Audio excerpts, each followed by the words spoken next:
awakening period in my life, and it was just so phenomenal. I had a lot of letting go to do, and everything just culminated at the right time, and I just kind of stumbled upon this myself. And as I started learning and growing and understanding it, the more I wanted to learn about it, and it just became so fascinating, and I started, just really opening my light body up, and it was just amazing when I first started taking monoatomics and learning about them. And I mean, my emotions were just all in array. I cried like a baby for the first 2 weeks, and it was just, I had so much letting go and cleansing to do. And when I finally got through that, it was just such an experience. I just couldn't deny it. And it, the super health and the light body and the way everything lines up and balance, it really all makes so much sense now.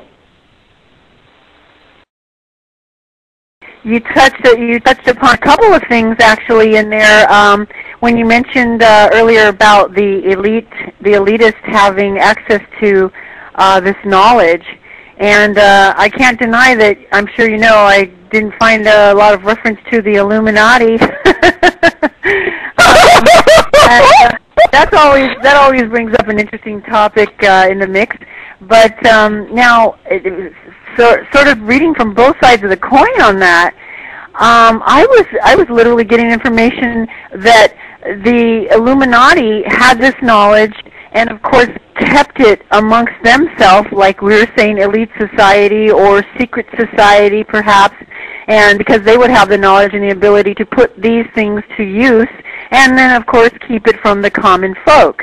Now, that we have this knowledge and the means of the Internet to get information out to everyone these days, it seems like maybe they hope people don't find out about this. Is that what you're kind of encountering in some of your research and studies with this vein of knowledge?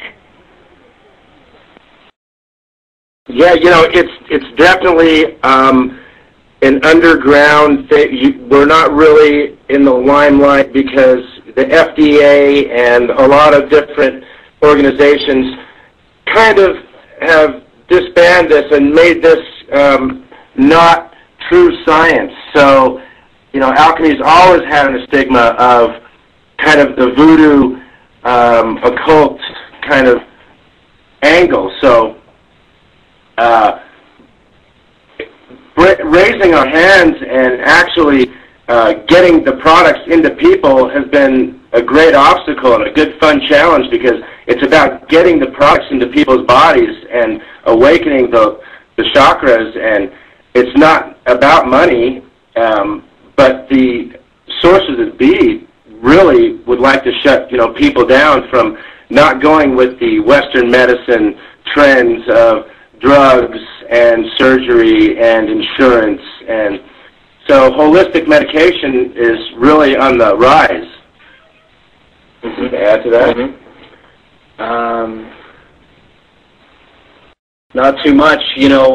One thing that it's just it's one of those things that a lot of this in the past there hasn't been money involved. The right alchemist hasn't had the real legitimate money to make this a mainstream, acceptable, holistic cure to a lot of things.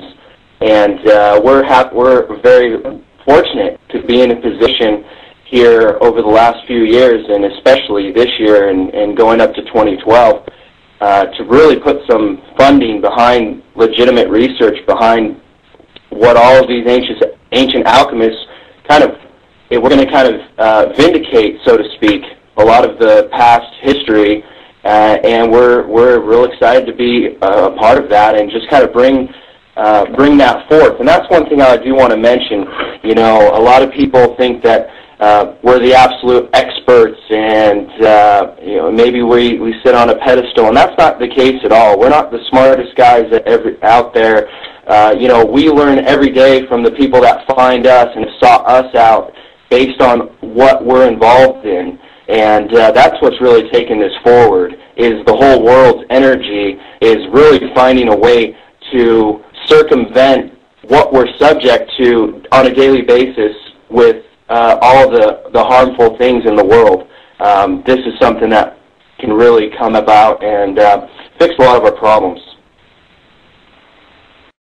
Excellent, excellent. And you know, I was a little bit shocked to find, because usually it's the opposite.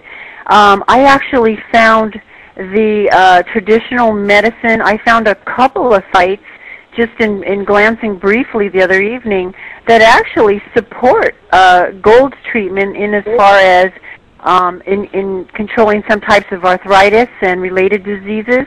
And like I said, I was pleasantly surprised to see that they do say that it is an effective medicine for controlling against arthritis and related diseases. And I do remember many, many years ago, my mother used to drive to Mexico because it was only legal there to have done. She would get gold injections in her hands because she had rheumatoid arthritis. And I was just a kid, you know, so I didn't really know what she was doing or what that all meant. But here it is coming full circle, you know, as far as my experience. And I do have rheumatoid arthritis as well. And later on, what we're going to do is, I think what we'll do is bring in the Avatar group, and we'll talk about some of these things and ask some questions and have some of this information channeled, just like days of old, like Nan was mentioning in the chat. You know, isn't this how ancient medicine, where it originally came from? And I believe you're right, Nan. And I do want to welcome Blog TV and Stickum for joining us. Thank you for joining us. And don't forget to drop us a comment or a question at RCRN on Twitter. And let's just see if the Avatar group is ready to come into the fore. And I think we're going to have a lot of fun asking some questions. And I know Eric and Jason, I think you're going to enjoy it as well. I see a lot of material here. We're going to probably have to overlap into 2 or 3 shows from this. But anyway, let's see. Is the Avatar Group Consciousness ready to come in? Welcome, everybody. Yes,